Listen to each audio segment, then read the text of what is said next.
سبيل الدموع سبيل مريح تنهد يا صاحي كي تستريح وغص الدعاء الخفي الصريح يسعك الفضاء الرحيم الفسيح.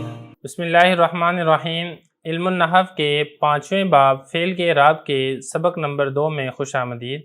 آج کے سبق میں ہم فعل مضارع کے دوسرا اعراب پڑھیں گے. علم النحو کا 5واں باب ہے فعل کا اعراب. سبق نمبر 2 ہے فعل مضارع کی دوسری قسم.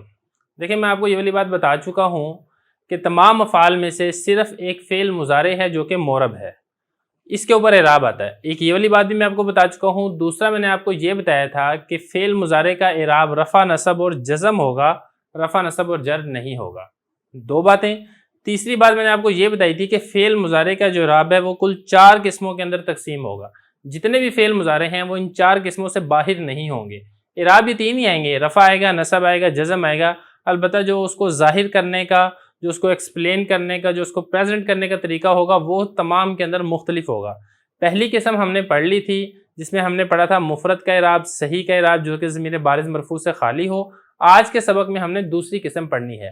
دوسری قسم کون سی ہے؟ دوسری قسم یہ ہے کہ مفرد ہو، معتل واوی اور یائی ہو اور ضمیر بارز مرفوع سے خالی ہو. یہ میں لکھا نہیں ہے، میں لکھ دیتا ہوں، جو کہ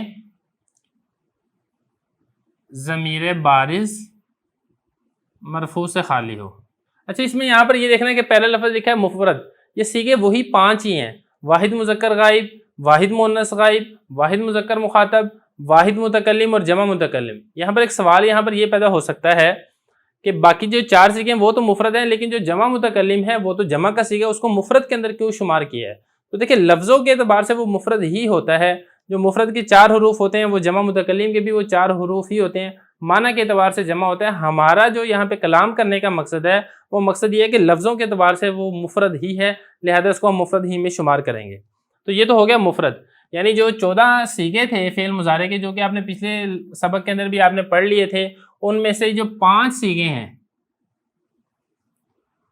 وہ مفرد کے سیغے ہیں. واحد مذکر غائب، واحد مؤنث غائب، واحد مذکر مخاطب، واحد متکلم اور جمع متکلم. یہ 5 سیغے مفرد کے ہیں اور ان 5 سیغوں کے اندر جو ضمیر ہے وہ بارز نہیں ہوتی بلکہ مستتر ہوتی ہے. ضمیر مرفوع تو سب میں ہی ہوتی ہے لیکن بارز نہیں ہوتی. باقی جو 9 سیغے ہیں ان میں ضمیر بارز ہوتی ہے. اور ہم نے پچھلے سبق کے اندر انہی 5 سیغوں کا اعراب پڑھا تھا. آج کے سبق میں بھی ہم انہی 5 سیغوں کا اعراب پڑھیں گے. 9 سیغوں کا اعراب ہم نے آج کے سبق میں بھی نہیں ہم نے چھیڑنا، وہ ہم اگلے سبق کے اندر دیکھیں گے. فرق کیا ہے آج کے سبق میں اور پچھلے سبق میں؟ وہ فرق یہ ہے کہ جو پچھلے سبق میں ہم نے 5 سیغے پڑھے تھے وہ ہم نے پڑھے تھے صحیح کے، کہ جس کے آخر میں لام کلمہ کے مقابلے میں حرف علت نہیں تھا. آج کے سبق میں ہم نے جو 5 سیغوں کا اعراب پڑھنا ہے وہ ہم نے پڑھنا ہے معتل کا. معتل کہتے ہیں حرف علت دیا گیا، یعنی وہ افعال جن کے آخر میں لام کلمہ کے مقابلے میں حرف علت واو ہو یا پھر یا ہو. اگر حرف علت واو ہے تو اس کو ہم کہیں گے معتل واوی، اور اگر حرف علت یا ہے تو ہم اس کو کہیں گے معتل یائی. تو پچھلے سبق میں صحیح کا اعراب پڑھا تھا ان 5 سیغوں کا. آج کے اس سبق میں ہم معتل واوی اور یائی کا اعراب پڑھیں گے. اب ان کا اعراب ہے کیا؟ ان 5 سیغوں کے اعراب. باقی جو 9 سیغوں کے اعراب ہے وہ ہم نے یہاں پہ نہیں چھیڑنا، وہ ہم انشاءاللہ اگلے سبق کے اندر کور کریں گے. دیکھیں ان کا اعراب حالت رفع، نصبی اور جری. میں نے یہاں پہ چارٹ بنایا، آپ یہاں پر اس کو ذرا دیکھیں.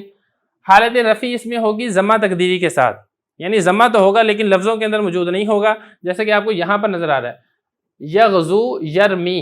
اب یغزو میں جو اصل اس کے جو حروف ہیں وہ غائن، زا اور واو ہیں، اور واو کے اوپر آپ کو ضمہ نظر نہیں آ رہا تو ضمہ یہاں پر چھپا ہوا ہے. یرمی میں جو اس کے حروف اصلی ہیں وہ را، میم اور یا ہے، اور یا کے اوپر آپ کو ضمہ نظر نہیں آ رہا، وہ ضمہ یہاں پر محذوف ہے. ٹھیک ہے، تو اس کی حالت رفع ہوگی ضمہ تقدیری کے ساتھ یغزو یرمی. ضمہ ہے لیکن لفظوں کے اندر آپ کو نظر نہیں آ رہا. اور حالت نسبی اس کی ہوگی فتح لفظی کے ساتھ. حالت نسبی میں آگے نا یہ جو پچھلی قسم تھی اس کے ساتھ برابر ہو جائے گا. اس میں بھی لفظوں کے اندر فتح آ رہا تھا، اس میں بھی لفظوں کے اندر فتح آئے گا. دیکھیں آپ کو نظر بھی آ رہا ہے لن یغزوا، واو کے اوپر فتح ہے.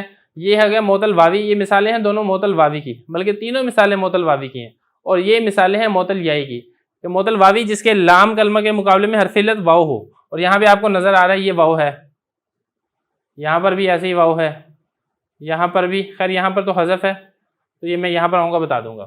تو یہاں پر دیکھیں واو کے اوپر فتح ہے اور لن یرمیا یہ معطل یائی ہے, لام کلمہ کے مقابلے میں حرف علت یا ہے اور یا کے اوپر یہاں پر فتح آ رہا ہے. تو حالت نسبی اس کی ہوگی فتح لفظی کے ساتھ, لیکن لفظوں کے اوپر فتح ہوگا, لفظوں کے اندر آپ کو فتح نظر آئے گا. اب تیسرے نمبر پر رہ گئی حالت جزمی. جو حالت جزمی ہے اس میں وہ لام کلمہ مکمل ہی حذف ہو جائے گا. اس میں تو یہ تھا نا کہ لام کلمہ موجود ہوتا ہے, اس کا اعراب پہلی صورت میں اعراب تقدیری ہوتا ہے, دوسری صورت میں اعراب بھی لفظی ہوتا ہے.